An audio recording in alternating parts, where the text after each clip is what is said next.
So for today, our topic is letter writing.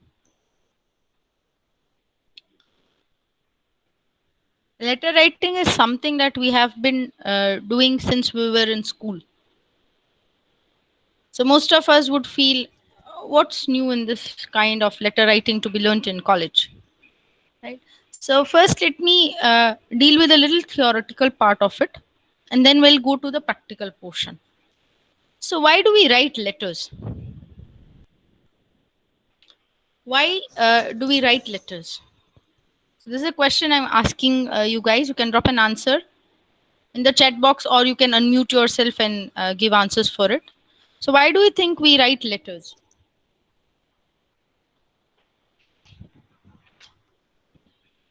Very good, Mahek, to communicate. What else?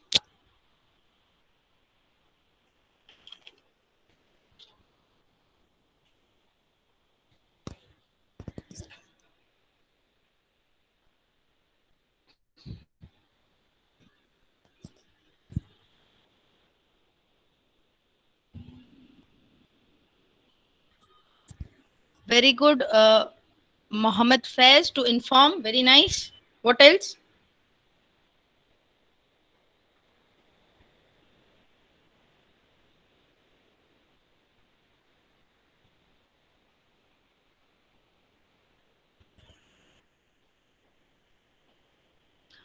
Yes, Nirav, you are also correct for asking permission, for taking permission. Again, we have got one more answer, to share something, for applying or for application purpose. Excellent. So you are quite well aware that why do we write letters.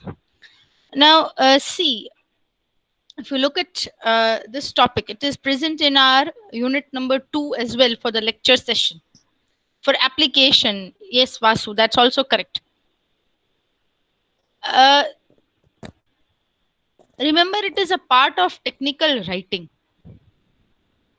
So it has become an inevitable part of any business or any organization, be it a business organization, be it an academic organization, any organization. Letters have become an inevitable part of it. Few years back, they were handwritten. Now they are typed. That's the only difference, right? Because we have become more technology oriented, we have technology to help us. Letters have now become typed instead of handwritten, but they are still there. You cannot separate letters from an organization. As you have correctly mentioned, the various reasons for writing letters. Remember why writing is important, because when I speak, words, when they come out of the of somebody's mouth or anyone's mouth, the moment they come out, they vanish into the air. That is why a written communication, and one of them, and very important part, is a letter. When you write, you make things concrete. That is why we cannot avoid writing, right? So here we are not talking about any letter, we are going to talk about a formal letter. So it's a written message conveyed from one person to another through a medium. So why am I writing through a medium? Let's take a simple example. A medium could be that, uh, as I said, we are not writing letters now, we are typing them out. So we can either take a printout and post it, or we can add it as an attachment to an email. That's why through a medium is the word we are using, because not, it's not necessary that we every time take a printout and we can send things.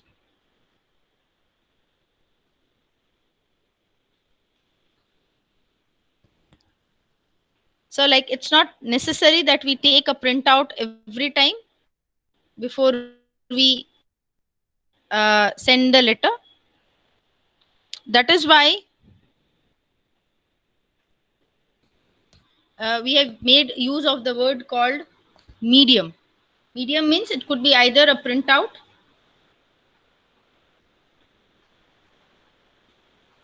or it could be an attachment that you send with your email as in the form of an attachment, a document, or a Word document, or a PDF file, etc.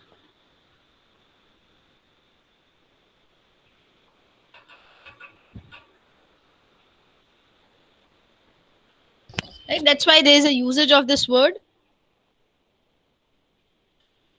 called letter. Now, there's a question which I have, and it's very interesting. The question is check also a form of letter? See, check is actually not a form of letter. It's an entire different document on its own.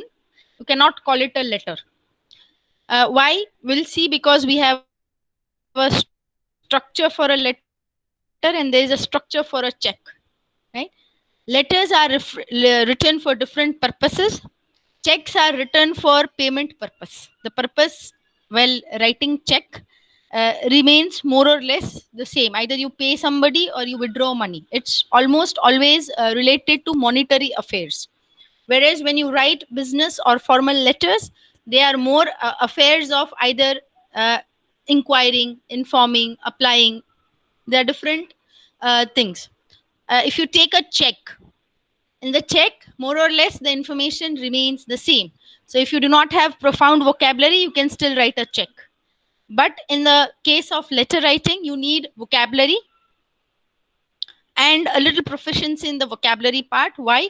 Because if you see our syllabus, there are different types of letters mentioned, like inquiry letter, or maybe a complaint letter, an order letter.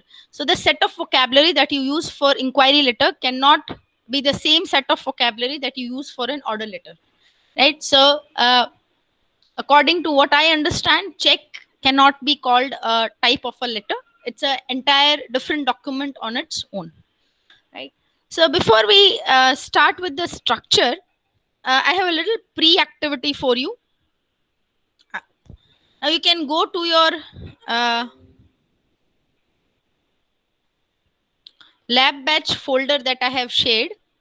There you will find a subfolder called letters, formal letters.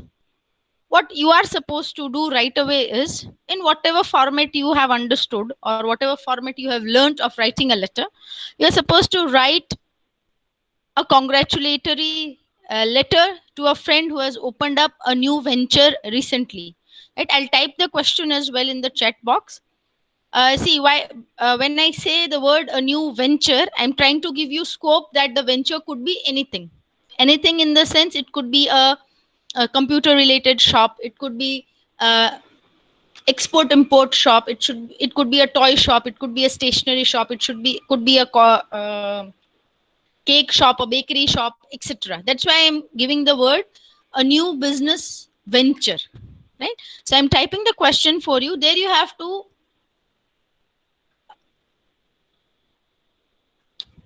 insert a Google document, a Google doc, and there you write the heading should be letter one, or you save it with your enrollment number and name, the way we have saved our feedback forms.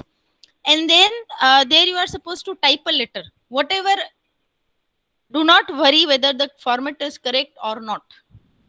Right now, whatever you have understood about letters, that is what you are supposed to do there in the practical part. So I'll type out the question for you over here in the chat box.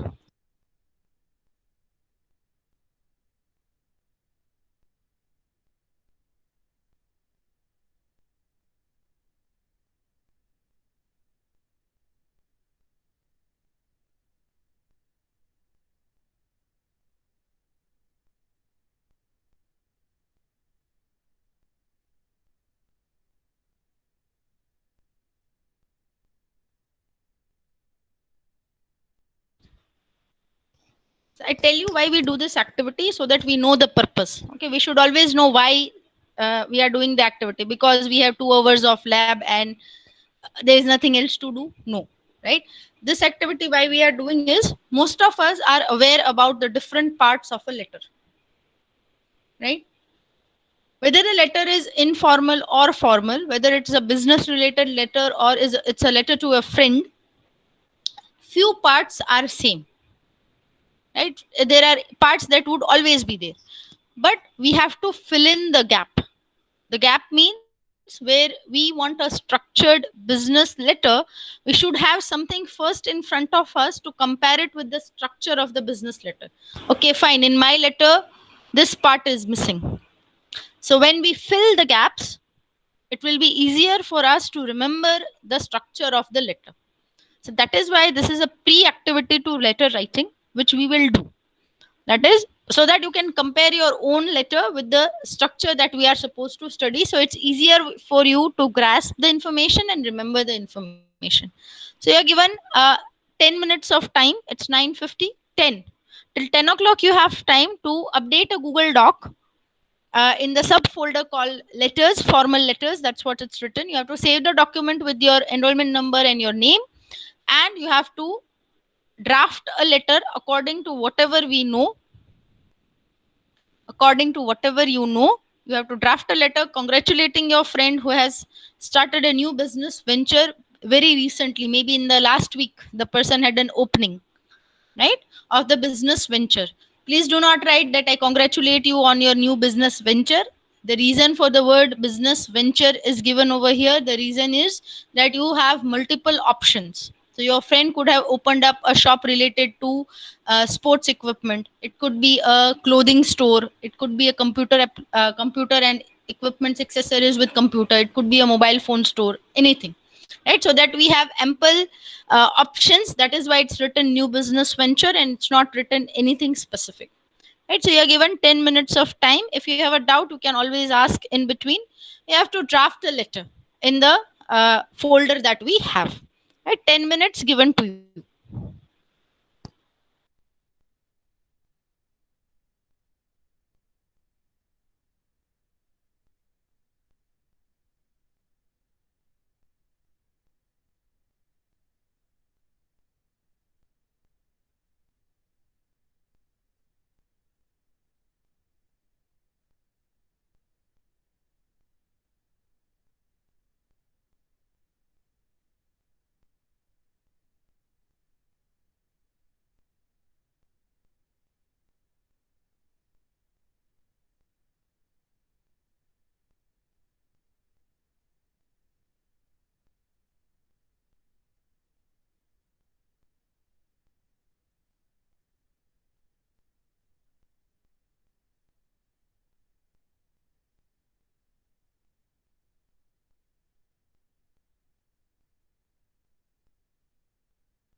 I can see 10 of you have already drafted your letters. We'll wait 5 more minutes for the rest of the class to complete it.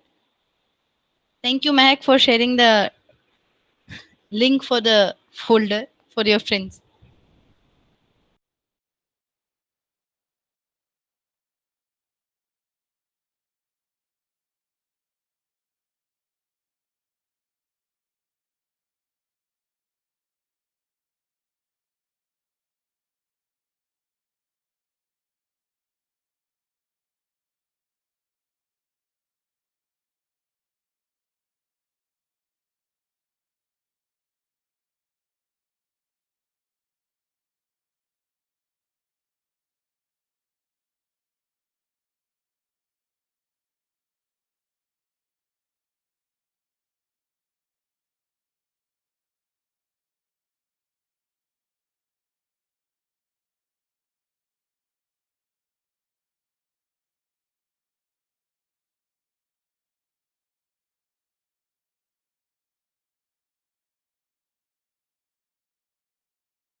Two more minutes for completing the letter, and then we can discuss it.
It's good to see you have taken a variety of different business ventures like accounting firms, restaurants, not to talk of restaurants out this time, but still a dry fruit store, a gaming store, toy stores, a mobile phone store.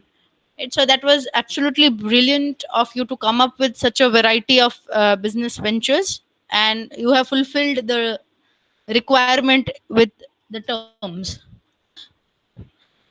I've also gone through the letters that you have written. They are written fairly well. Vocabulary part is present. So now I'm least worried. Right. So vocabulary is not what I have to work. We just have to work on the structure. Right. So before we go to the structure, there are something important. There are seven uh, C's of an effective letter. So we should know what are the seven C's. Right.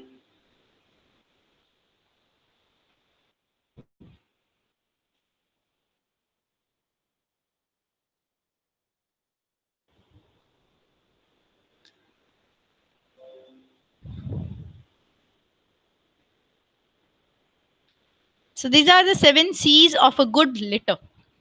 It should be clear. So clarity should be there that we can see when you have written it now. I am writing to congratulate you for the new business that you have opened. Next, it should be concise. By concise, I mean we cannot be writing long sentences and long letters. Letters should be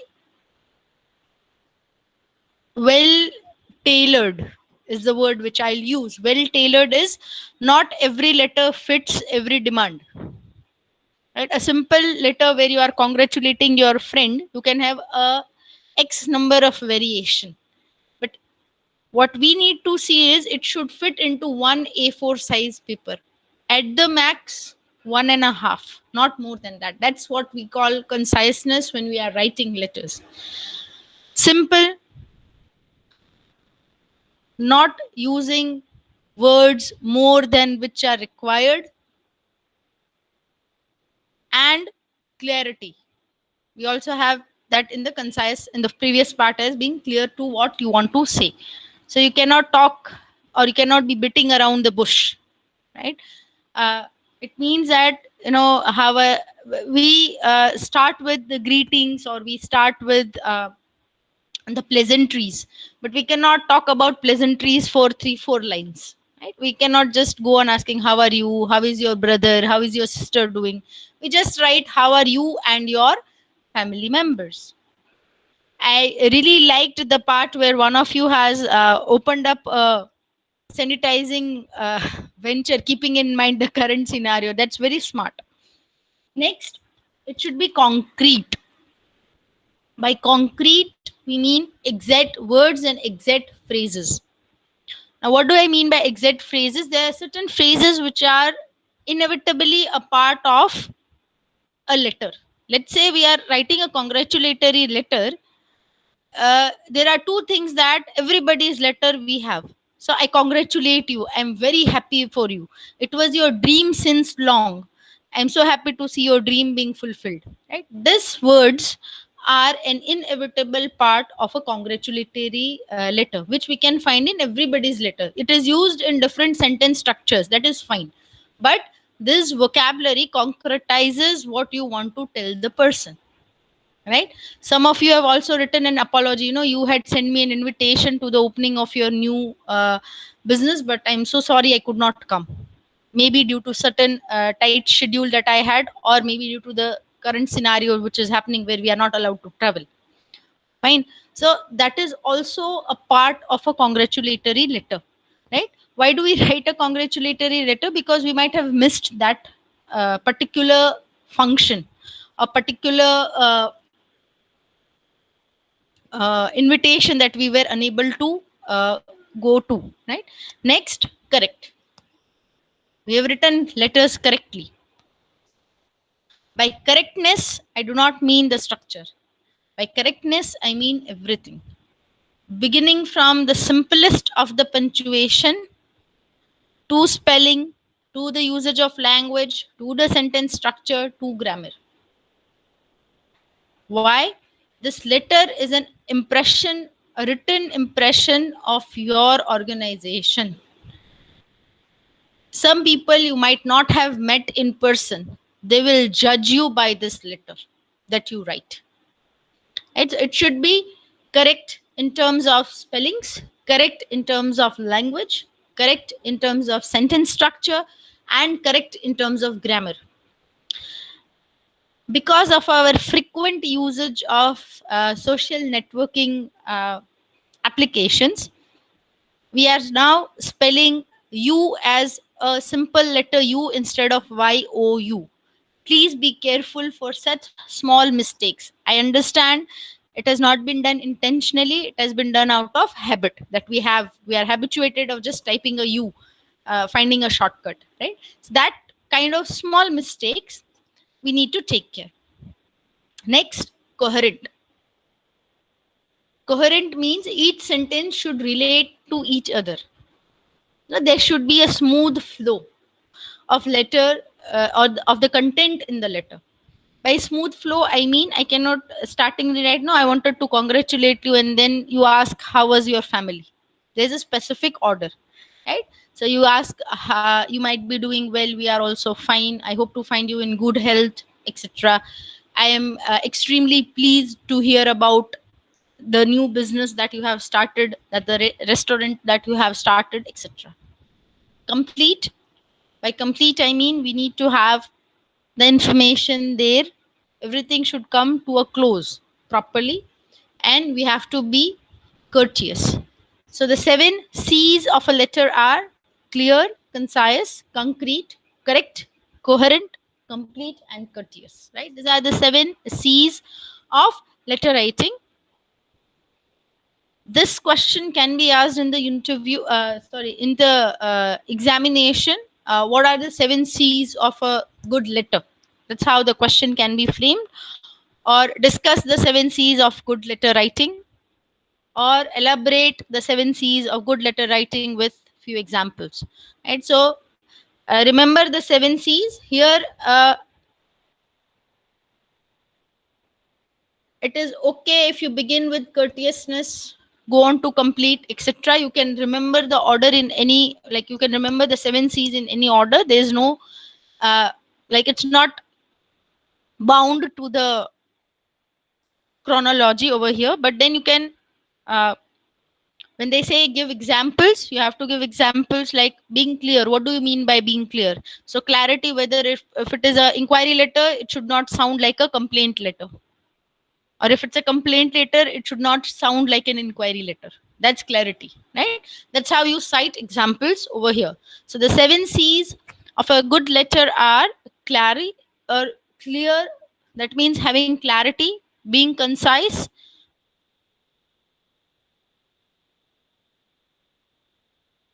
structure of the letter, the correct format of the letter.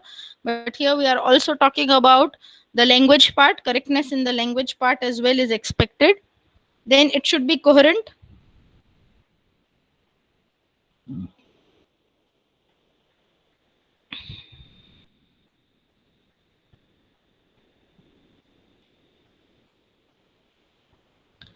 It should be complete in the sense you don't have things hanging here and there. Hanging in the sense which sounds incomplete. Be courteous, be respectful about what you write. Right? These are the 7 C's of any good letter, be it an formal letter or informal letter, be it a friendly letter or be it a business letter. Right? All these elements, if they are there, then the letter is considered to be a good letter. So these are the different purposes we have already discussed, but some of them were pending to order something. You want to place an order for furniture in your new office. You want to collect the dues. Collecting dues means there are certain things which in which the payment is not met with, or the payment has not been made. Right? To make an adjustment and to inform. So most of the purpose of letters we already know, and we already have discussed that. So let's have a little quiz over here. As I said, the 7 C's of good letter is an important question from the point of view of examination. So, which C is not a part of the 7 C's of effective letter writing? Right?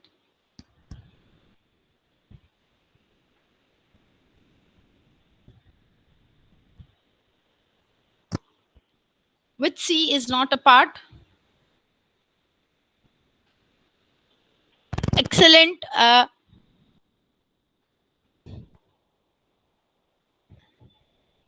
Answers. We have one answer which is differing. Let's move on to let's see which is the correct answer.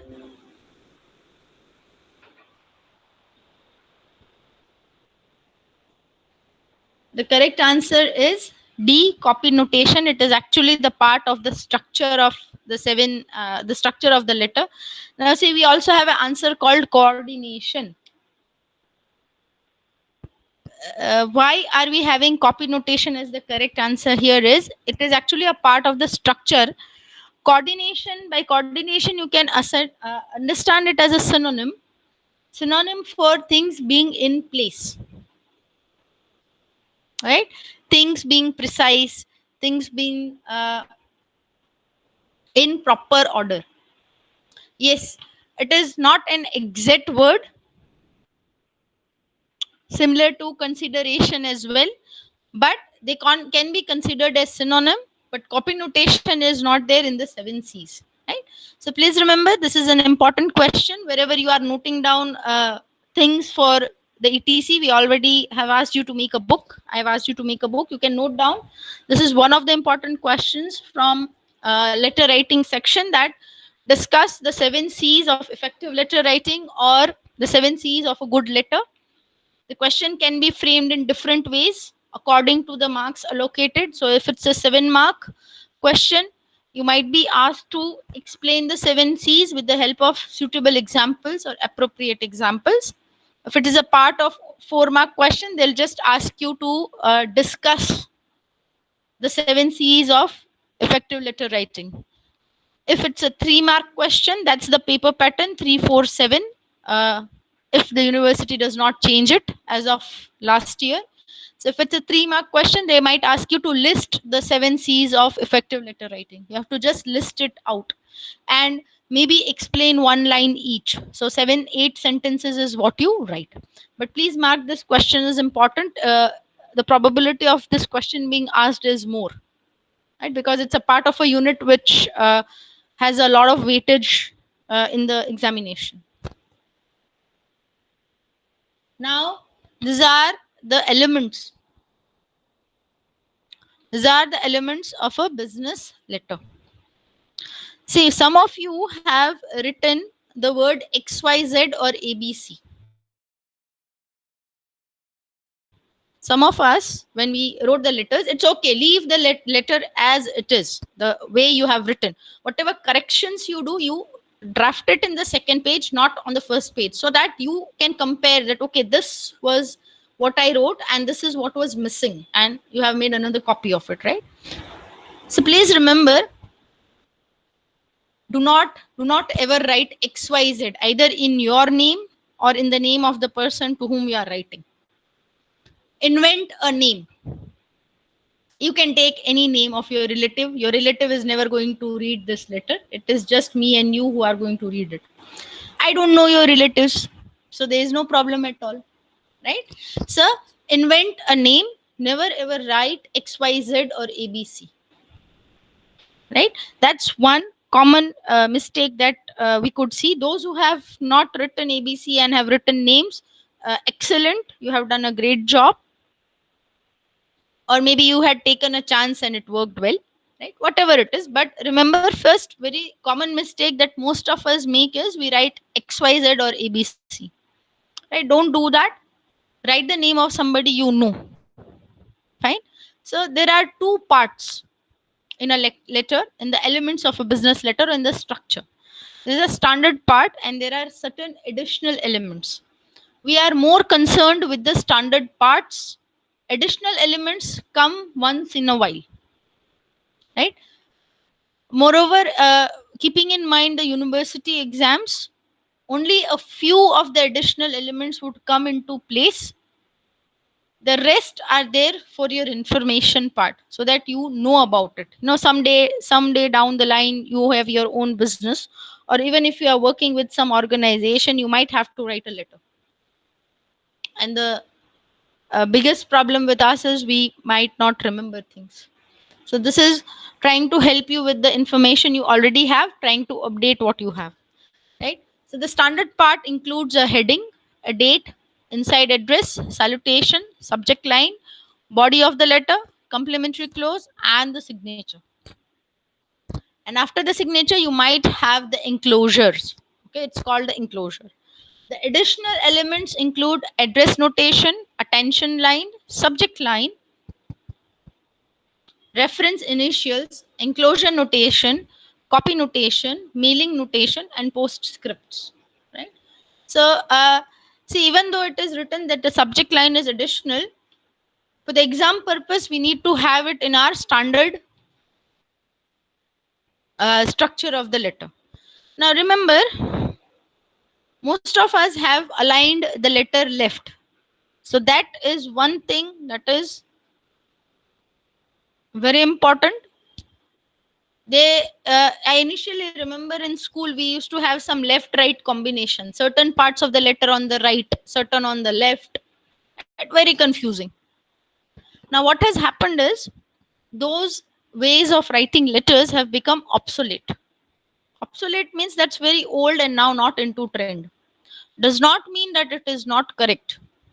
But now what has happened is, so that there is no confusion, and people writing letters in different ways is also a problem.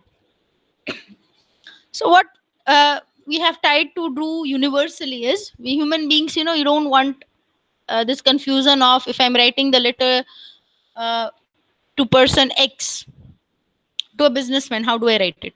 If I'm writing to my professor, how do I write it? If I'm writing to the HOD, how do I write it? Should it be left? Should it be right? Where do things go? So now what has happened is, the universally accepted format of a letter has now become all left aligned. Things would be aligned to the left. Now, see, sometimes even I am confused with left and right. So, to make it very simple to remember, it should be aligned to the side of the margin in your book. That's the left, right? So, to remember things easily, to the margin in the page or the margin of the book, you have to align your letter. Even if you are handwriting it, even if you are typing it, right? So, in typing, you don't have problem. Word has options for us. We don't have to remember which is left, which is right, which is justified. You have to left align things. So it already has alignment orders for us, right? You can just align it with the click. So now let's see each and every element.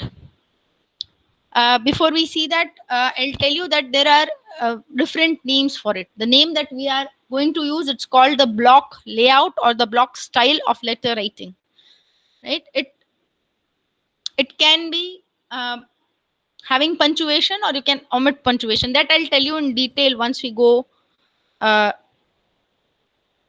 towards the different parts of the structure.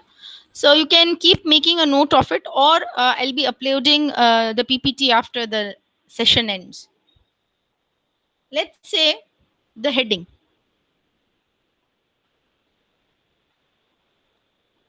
By heading, I mean, is it the receivers? So will be calling the sender and the receiver.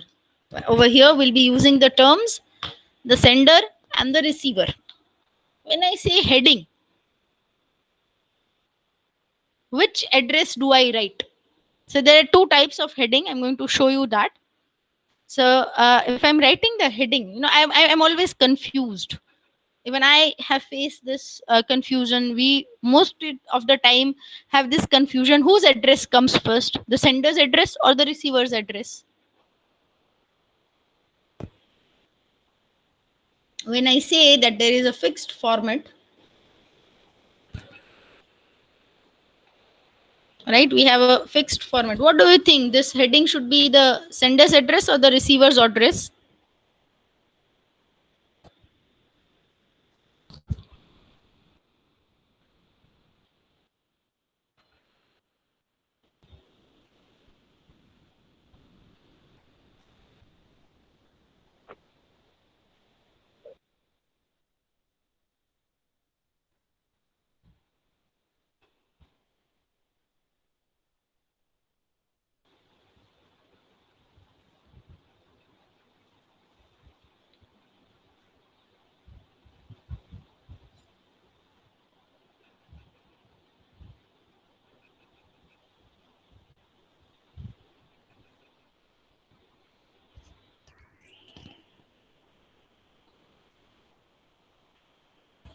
I have got one answer that says it should be first the receiver's address.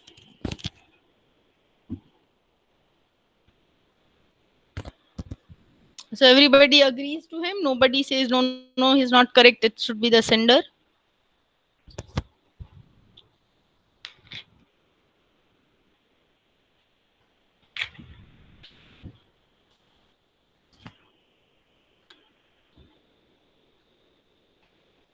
Okay, I'll clarify right now.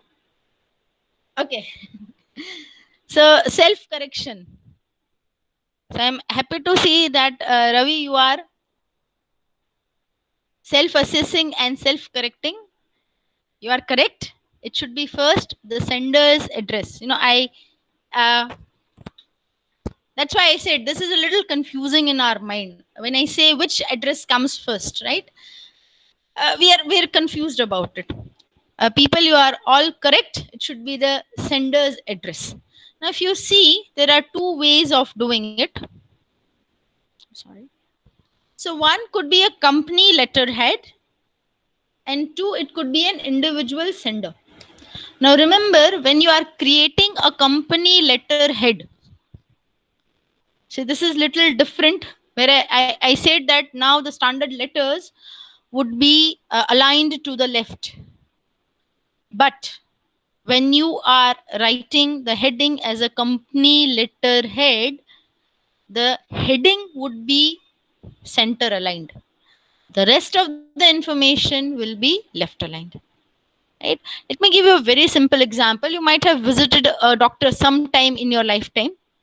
God bless you if you have not visited a doctor recently. That's very nice.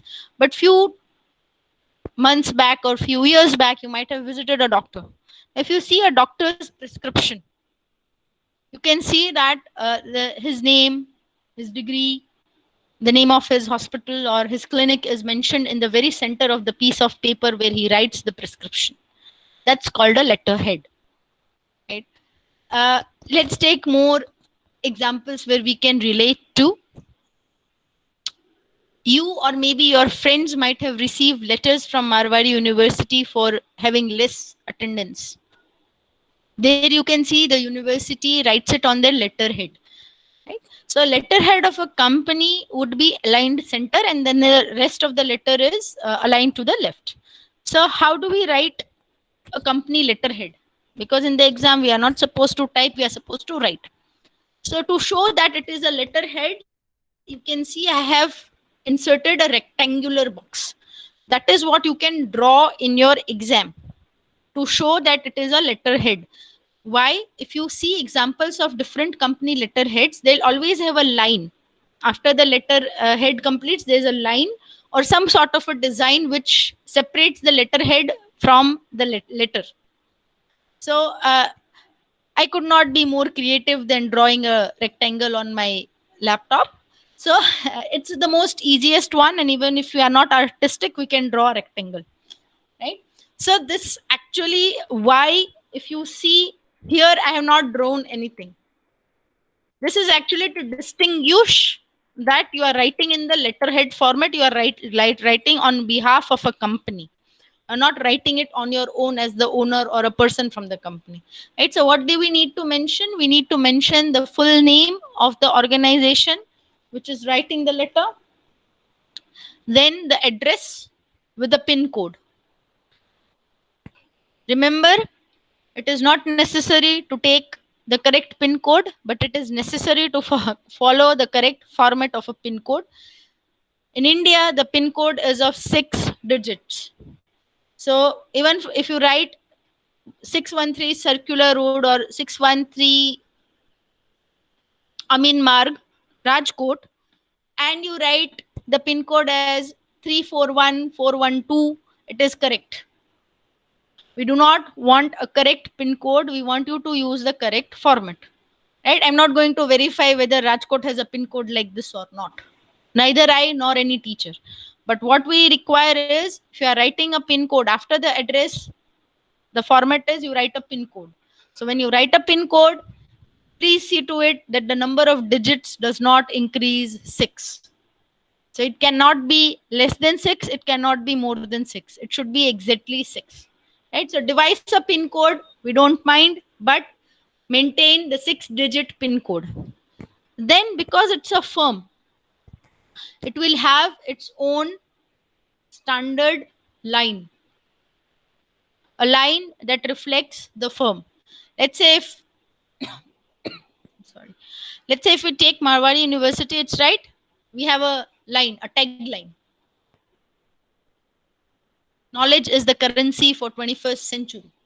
Now, if you see certain food shops, they'll write since 1994, since 1985, whatever. So, serving your needs since 1990. You can invent the tagline, be it anything. Then we had systems of phone.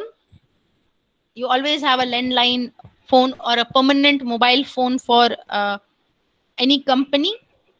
So here again, please remember, if it's a phone, it's a landline phone, you have to add the area code.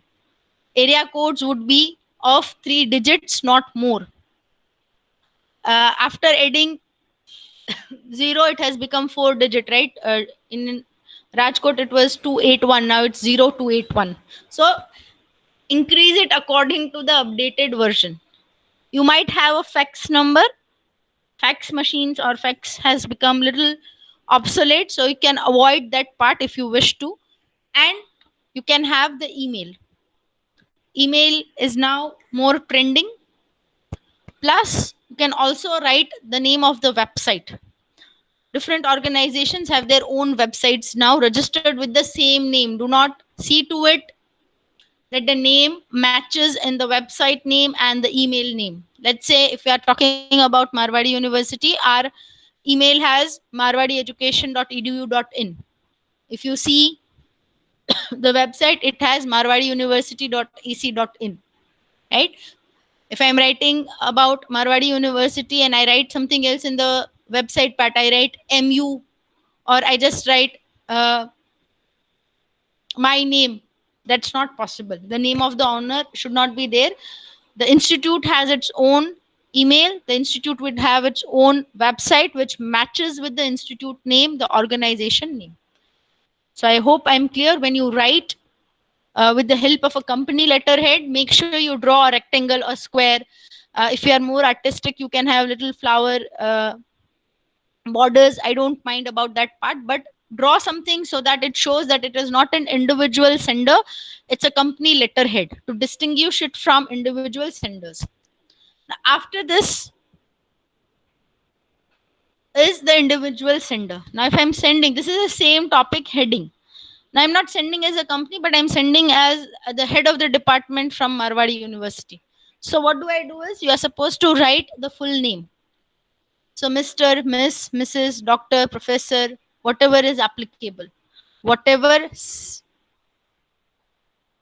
designation is applicable, you have to write.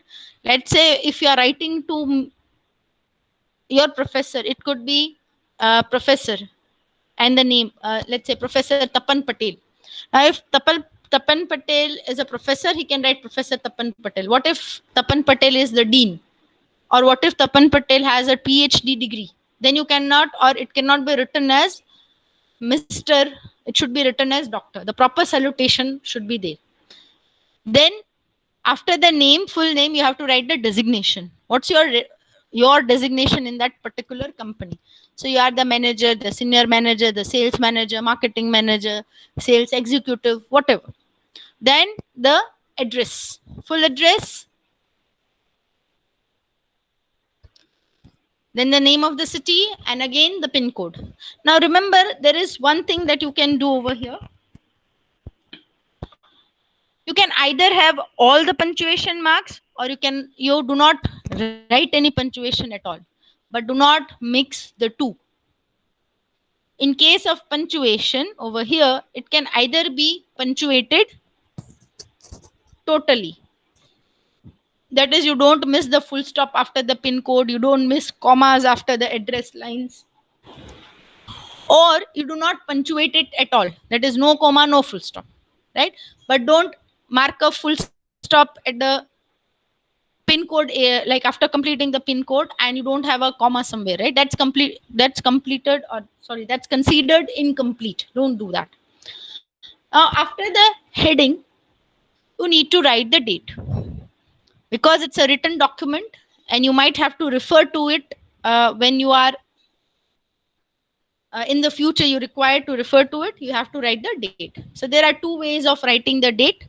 It's the British way and the American way. Never abbreviate dates in letters. Why? If you see the British style, they write the date as the day, that is DDMMYY, the day, the month, the year. Whereas the American way of writing is first the month, then the date, then the year. So if I write 08/07/2020, do I understand it is the 8th day of July, or do I understand that it's the 7th day of August? Right? As I said, the letter should be clear. This is one part of the clarity. Right? So never write only digits in the date when we are writing formal letters. You mention the date, the month, and the year. Now again, you can see, as I said, either you punctuate it or you don't punctuate it. It means that in the address, if you have punctuation, then you have to have punctuation in the date. Better if we we cannot remember where to punctuate what, leave it as it is. Don't punctuate, not a full stop as well. Now, if you are writing in the British style, it should be 25th June 2012. If you're writing in the American style, it should be June 25, 2012. Don't add the th. The ordinal numbers are not there in case of the American style, right? So if you're writing first the date, you have to add the st, th. That's first, second, third, right? If you're doing it in the American style, you do not need to do that, right? Please remember, use any one. Do not write two different, like do not write the dates in two different ways. Just write any one which is more comfortable, more used to, whatever you are more used to. Now the third element that would come is an inside address. Now this is actually the address of the receiver. There are two ways of doing it. There are two ways of doing it. One, if you know the name of the person, you have to write the name of the person along with the designation. So I've cited an example, Professor Miss Gayatri. Now here, remember, if you do not know whether the person is Miss, Mrs., right? So just write Professor Gayatri Devi. Department of Chemistry, Saurashtra University, Rajkot. Now, if you don't know the name of the person, but then you have to begin with the designation. Let's say examples we can take of organizations where the position of the person or the person gets a lot of transfers. Let's say a bank. A bank manager is a job or a post which is transferable, right? So maybe there was somebody else last year, this year they have transferred somebody. So better you write with the designation. You begin with the designation, the general manager, whatever industry, and the address, right? Next, the subject line. Subject line is a necessary part, though it is written in the section where we say that it's an additional element. But now, subject lines have become a part of the format of letters. So you write the subject line. It actually makes things easy for you as well as the receiver.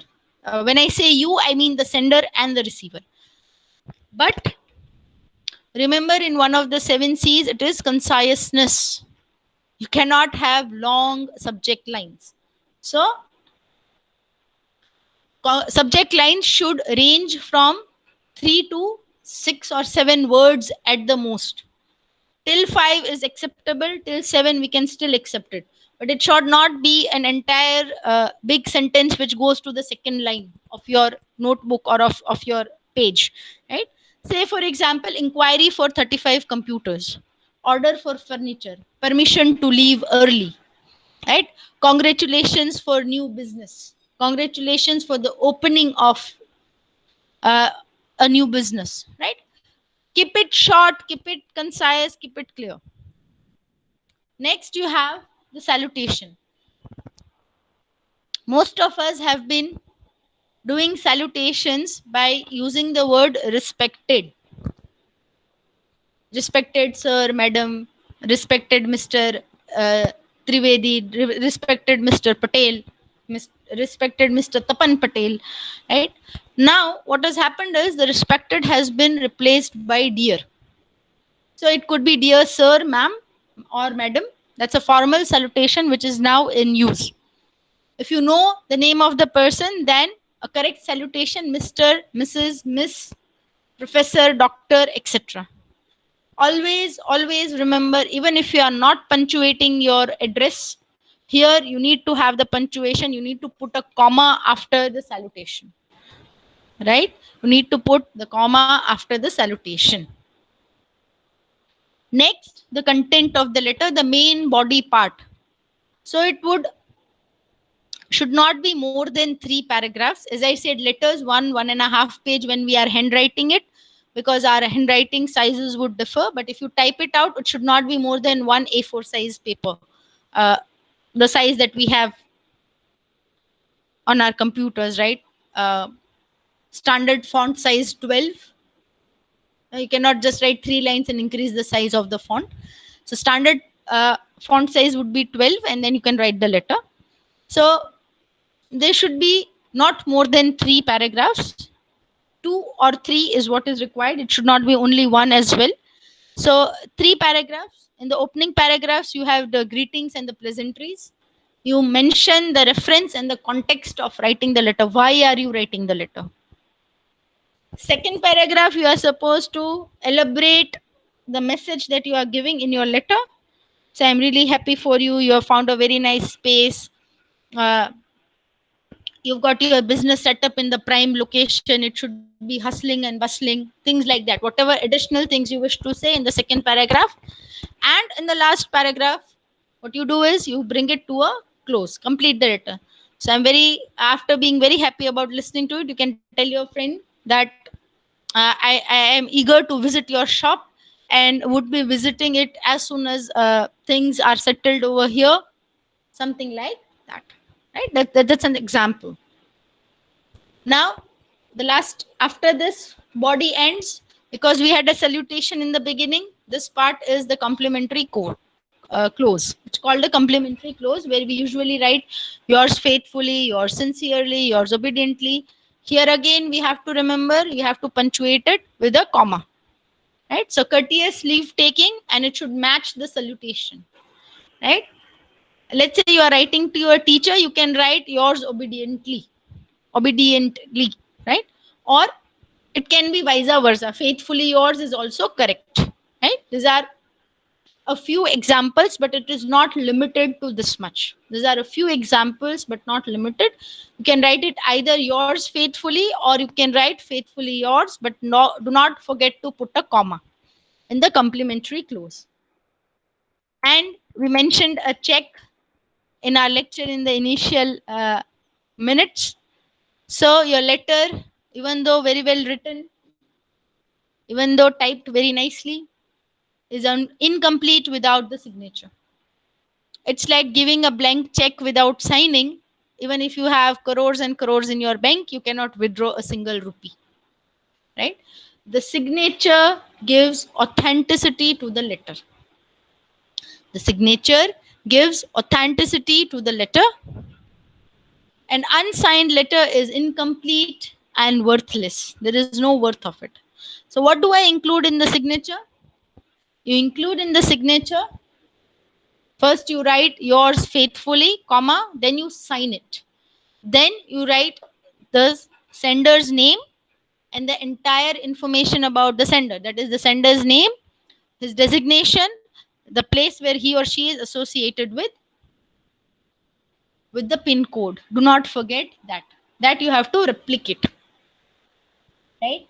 So do not forget, you should not be signing in the examination your original signs. You can make up any sign, that's fine, right? But it should look like a signature. When I say it should look like a signature, signatures are done a little diagonally. They are not done uh, on the line of the notebook as it is. They are done diagonally. So even if you are doing a signature which is very simple, like J.R. Sefrin, You're not doing this fancy signature, you're just writing J.R. Seferin. Little slanting should be there so that it distinguishes the signature part from the name part. That's the only reason, right? So now an important part of a formal business letter is an enclosure. Usually, when you are writing formal letters, enclosures play a very important role, right? Enclosures, though they are called the additional elements of a structure, but they are supposed to be there. Let's say I am applying for a job, they'll always ask you to give a few references. This enclosure part is like the reference part. How do I refer that this person knows me? The person would have given me a letter, right? Let's say I have done an internship with some organization, I want to show my experience.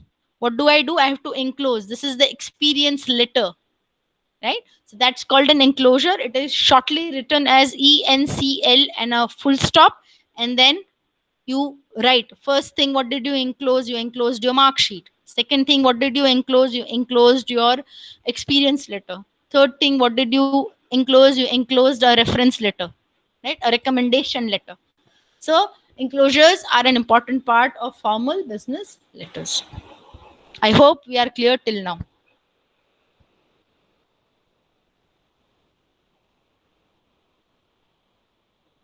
So which one of these is not the standard element of a letter?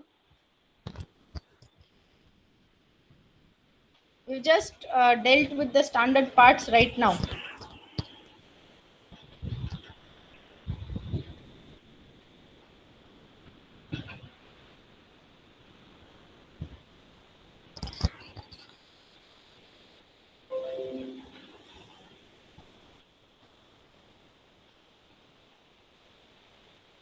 Very good. You have been paying good attention. It is called the postscript. I actually have a question from Mahek. Could it be on the header or footer right, or any specific location? Uh, I'd just like to clarify, Mahek, which part of the letter are we talking about over here? The signature?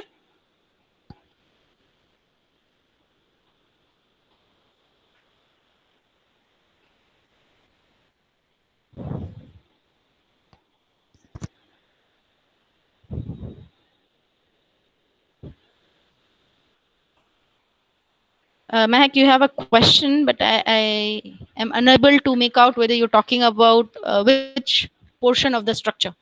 Could just let me know, then I can clarify the doubt.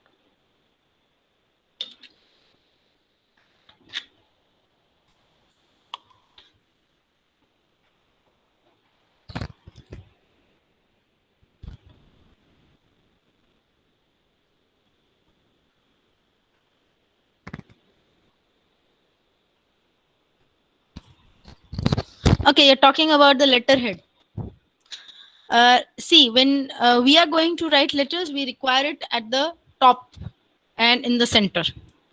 Yes, you are correct. When there is a typed letterhead, at the very end in the footer also you can have the same details. But if you see the footer part, it was the size of the fonts is very small as compared to the header part.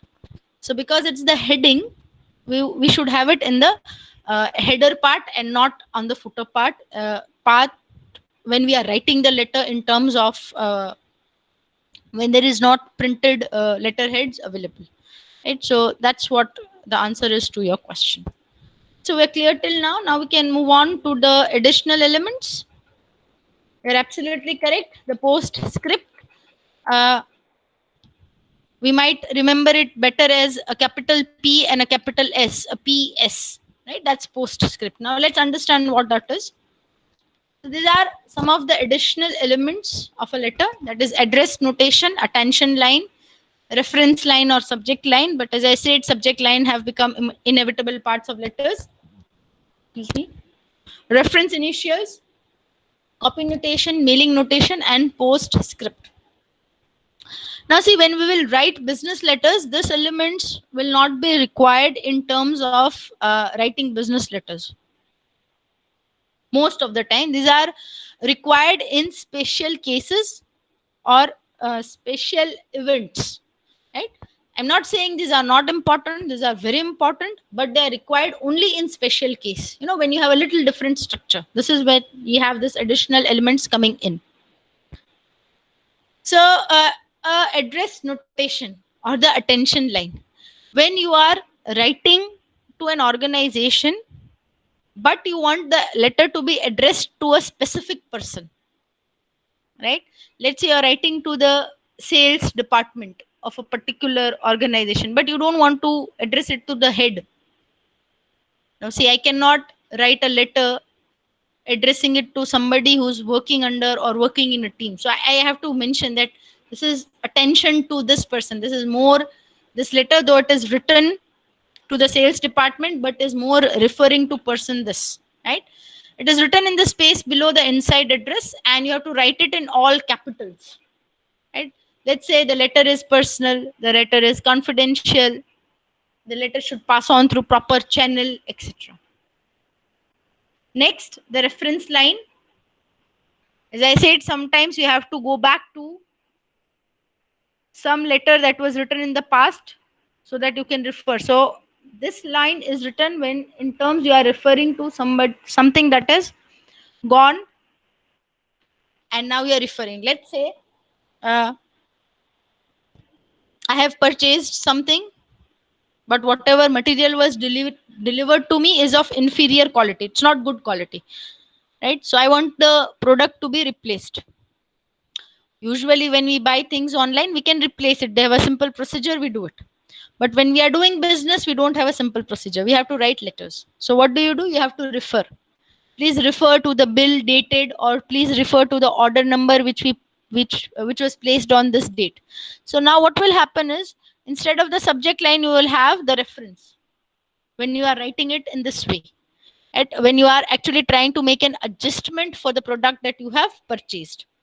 So that is how this will work, right? So that's why I'm saying this reference line you cannot have in an inquiry letter. When you are inquiring, this reference line you will come, or it will come handy in a special case. So what is a special case? When you want to make adjustment, when you want the product to be replaced, when you want to write for a replacement, or when you want to claim the amount. I don't want anything replaced, I want my money back.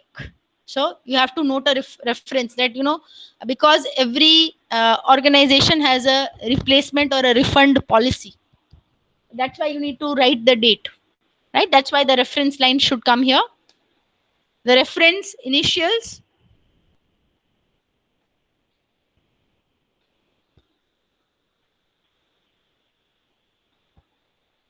So you have to write the initials, let's say our university. Our university you can refer to as MU, Marwadi University. You can also refer to as MEFGI, Marwadi Education Foundation Group of Institutions, right? Uh, these initials are written in the case where in the space of the, or after the space of the signature line, where certain brands or certain companies do not require a full name. They are recognized by the initials. This is where you can use in terms when you have a company which is well known throughout the world globally with the initial itself. It's, you just speak the initial, that's it. It means this only in that case, right? In our case, when we'll write the letters, we don't have to write initials. We'll have to write the signature and do that. Next, a copy notation. Let's say a copy notation is given when it's similar to the courtesy copy we have in email. I hope you have been writing emails. We have a carbon copy there and a blind carbon copy. So let's say I'm writing this email to the sales department of a company, but I also want the CEO or the owner of the company to know that your company has made a blunder. When they were selling, they told something else. Now when they delivered the product, now it's something very different. So what do? I add at the end, because it makes a very good impression. It also the strength of your letter increases when you have this copy made. So you write it in the space below the enclosure, and You can see the example. A copy has been sent, so you write CC, a courtesy copy, and the name of the person to whom this copy has also been sent. That's called the copy notation. Then the mailing notation. Uh, this actually shows how the letter has been sent. So have you sent it by an email? Have you sent it by an envelope, a registered post, etc.? Right? By speed post, by courier. And postscript. Usually, postscripts are written if we have not been able to mention certain things in the letter itself, or you want to emphasize on something. It is actually the last element in a letter. If you see different offers that companies make, they write postscript. This special offer is open only from, or this special offer is available till 31st July. That's the postscript, right? Something where you want the reader or the receiver to pay attention on. That's where you write a postscript. Not all letters require postscript. That's why it's an additional element. So, which one is not the additional element of a letter when you are writing a letter? One more question so that we can understand that you have seen things properly. Which element, sorry, which element is not the additional element out of the options that are given?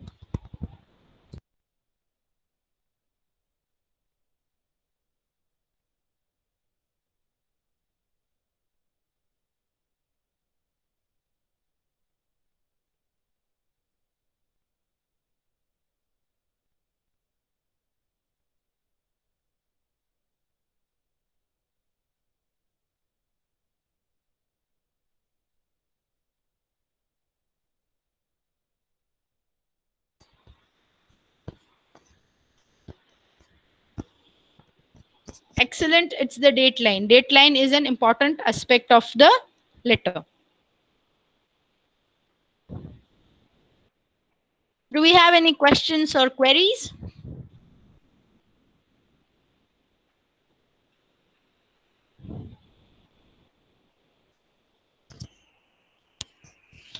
Fine. Now you can see that you have written a few parts of the letter. You already knew about it. There were certain elements that were missing, certain elements were not there.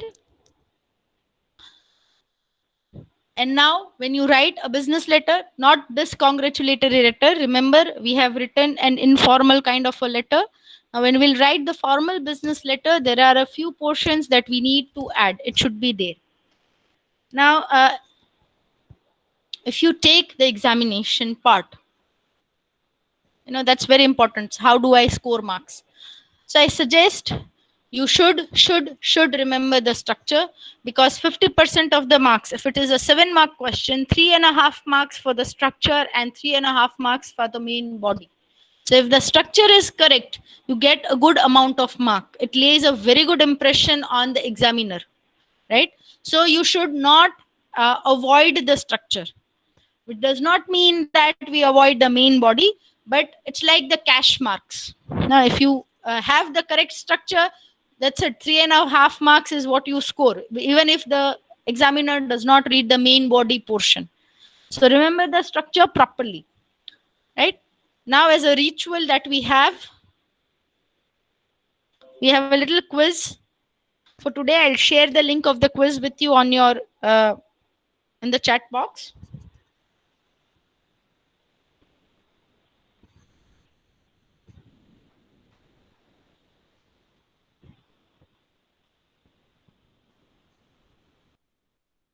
Here's our quiz for today. You can start attempting your quiz.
Excellent. 15 responses already. So maybe one or two of us are remaining. So we'll wait 2, 3 more minutes.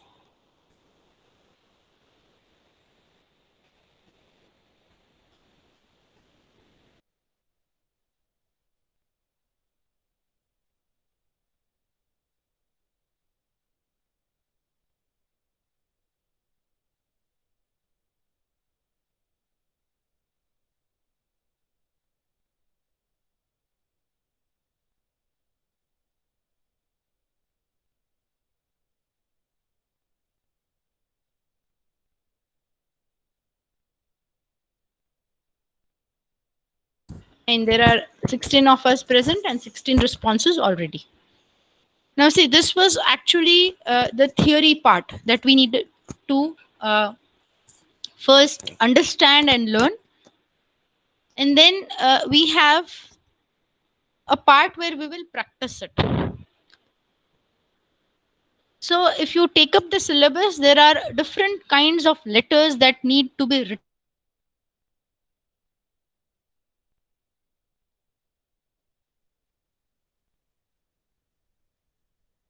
First letter that we can write or we should be writing in order is an inquiry letter. What's an inquiry letter? When you are asking for some information from some other organization, it's called an inquiry letter. Then the question should be, ma'am, why do I write a letter? Why don't I surf on the internet? Why don't I call somebody and I ask? As I said, that letters are more concrete forms of communication.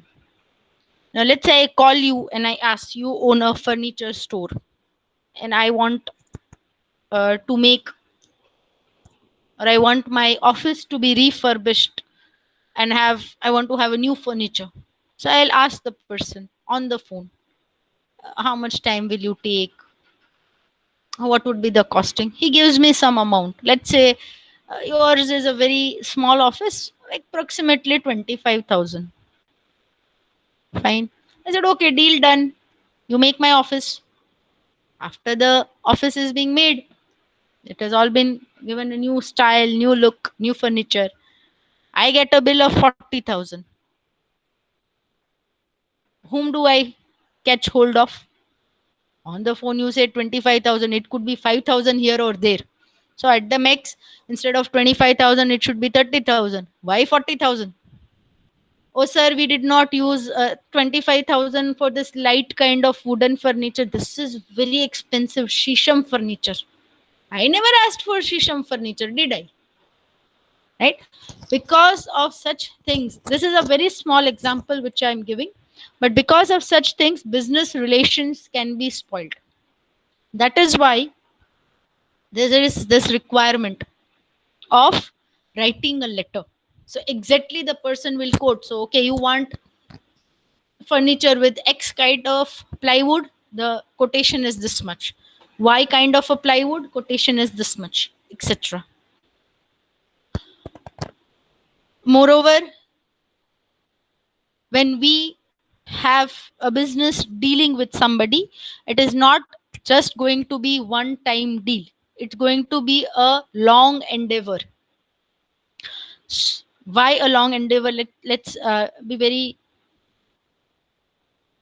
very clear about it. Let's say not only furniture. Let's say I'm buying computers from an organization. I'll not be buying from different organizations or different institutes or different firms. Now I'll be continuing it. We'll take a very simple example of a jeweler or a jewelry shop. Do you buy, or in your family, when they buy jewelry, what do they say? No, since generations, he is our jeweler. It's like the family jeweler. Had it been your father's wedding or your elder brother's wedding or your elder sister's wedding, you got your jewelry from that particular jewelry shop only. Why? Because that's the relationship that you have nurtured over years, the trust that has been built over years, right? Yes, we might buy trendy things from new places. but certain things in the family is fixed. Let's say there is a small uh, ceremony in your house. The priest who is going to do the ceremony remains the same. You do not alter people, right? You take his confirmation. Are you free on this date? We want the ceremony. He's our family priest. Every occasion he has been there. He's a part of it, right? That is why the same case works in business as well. You're not supposed to have a one time affair with that person. By one time affair means you just buy once and then next time you buy from somebody else. It's going to be a long relationship that you have to nurture over a period of time. Even the person would like to be selling his or her things with you, right? So that is why we write inquiry letters. Now there are certain words that are a part of the inquiry letter. As I said, the vocabulary is important. Whatever sentence you structure, there are a few words that remain common. So the first word, when you are inquiring, you are drafting an inquiry letter, one of the words that you will use is quotation. Can you please quote? By quotation, we mean the amount of money that is required or the amount of money that you'll have to pay if you are buying particular stuff A. See, please remember, when you draft such letters, we are supposed to draft them in our next lab inquiry letter. Or maybe you can draft it by the time we have our next lab. I'll put up the question on the folder that is shared. It's an easier way of communicating to you. So, quotation. Remember, when we are writing a business letter, we are not asking about one item or we are not asking about 10 items. Right? I'm not going to buy, let's say I want to buy stationery for Marwadi University wants to buy stationery. Stationery in the terms, we want printing papers, we want blackboards, we want markers, we want pen. Will they ask we want 10 pens? We want 10 blackboard markers, whiteboard markers, black colored. We want 10 bunches of paper. No, it is a bulk order. And that is why we ask for a quotation. When you are buying things in smaller numbers, the price may not differ. Let's say if I'm buying a pen, the person will sell me for 10 rupees. If I'm buying 10 pens, he might reduce it to 9.5, but not more than that. Right? So when you draft these letters and you are asking for a quotation, you will ask for a quotation in a larger number, because you please try and imagine that you are writing on behalf of a company, right? So company would never order 10 pens, 20 pens. They're going to order in bulk, 1,000 red pens, 1,000 blue pens. 1,000 is also a very small number, which I'm saying. In terms of bigger institutions, the amount of requirement, the requirement of products is more, right? So please write it in that way and then ask for a quotation. One. Two, maybe sometime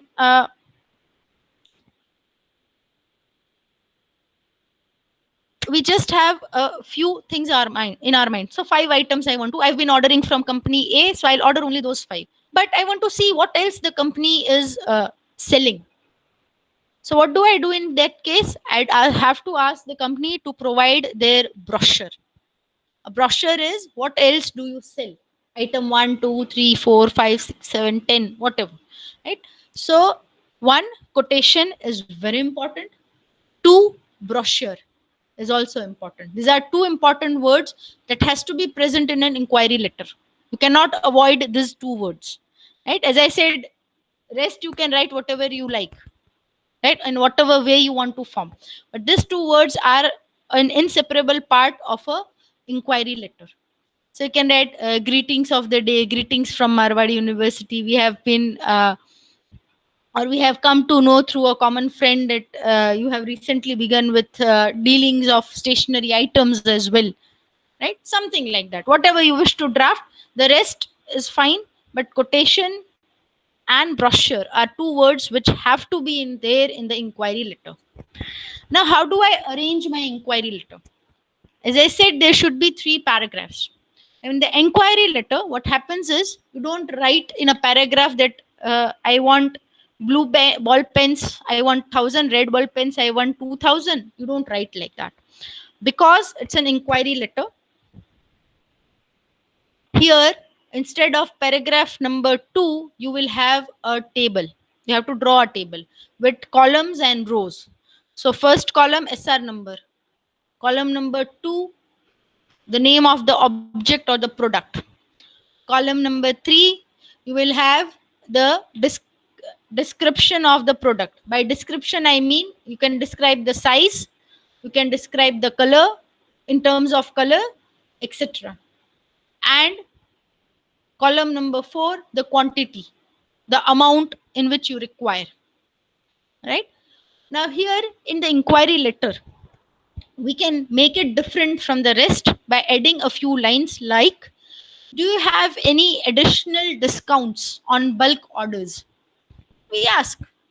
It's very but natural of us to ask that, instead, it's happening that I am going to buy 6,000 pens. What if I buy 10,000? Do you give some additional discount apart from what you have mentioned?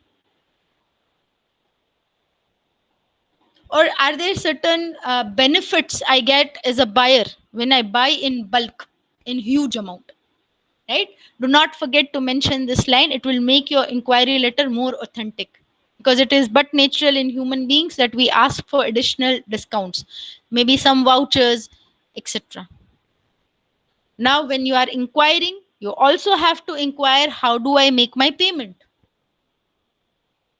You don't just inquire about the product. I also have to ask, am I supposed to pay in cash? Am I supposed to pay in check? Right? What is the way? Am I supposed to make some payment when I place the order?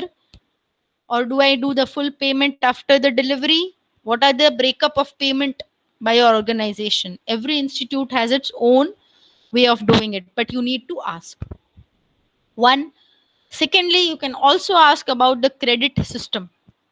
Now, certain organizations, when you deal with, you don't have to make the payment at the same time. They tell you that our credit, there are 60 days of credit in the market for our organization. That means after you have placed the order, you have been given the delivery of the products, you can pay the amount within 60 days.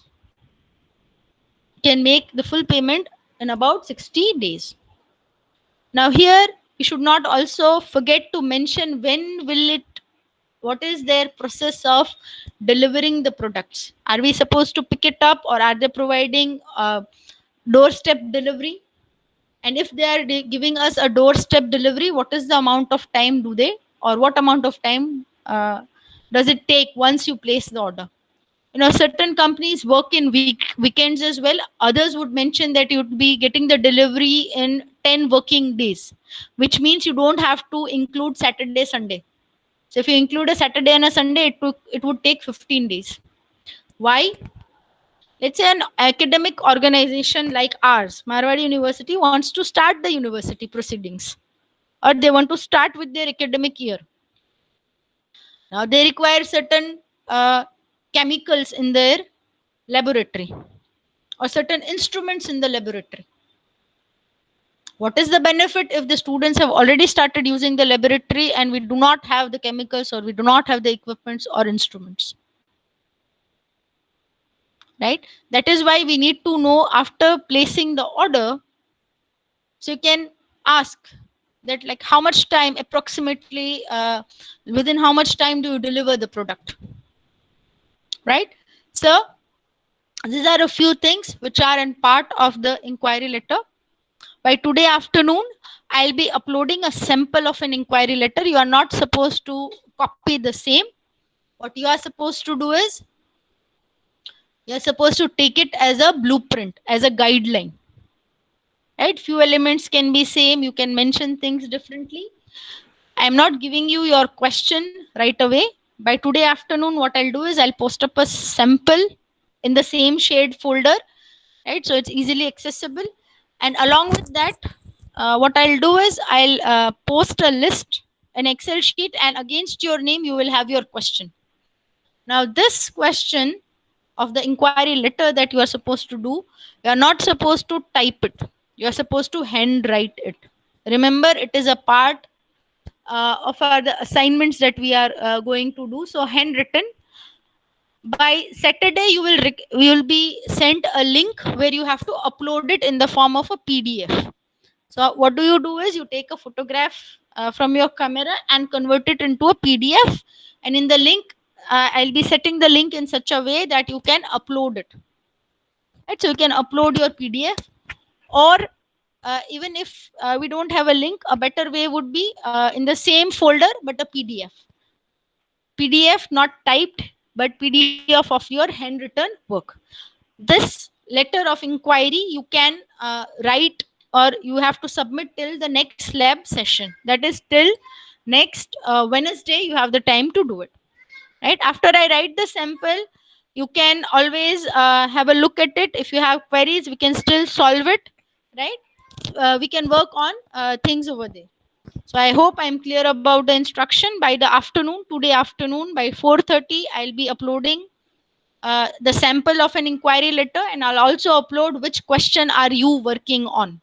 Right, what are you inquiring on? This is practice for the purpose of examination. Fine. uh, I'll take the attendance for the day now.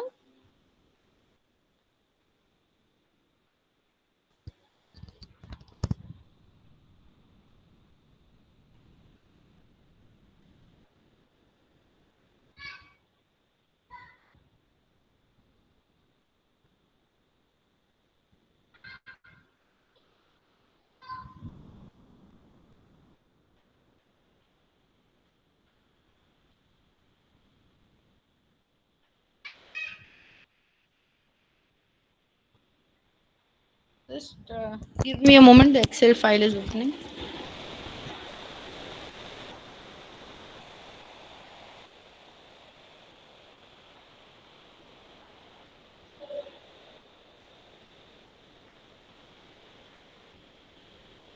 There it is. So enrollment number 2.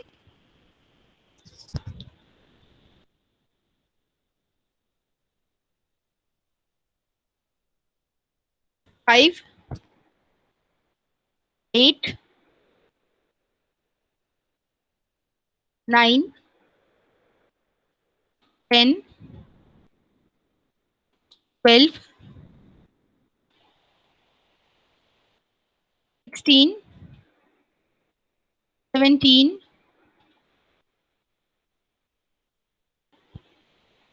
19, 24,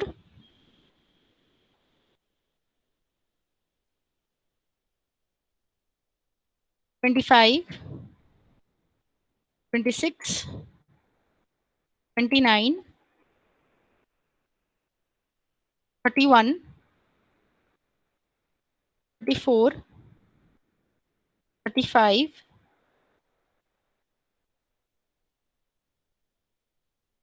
38,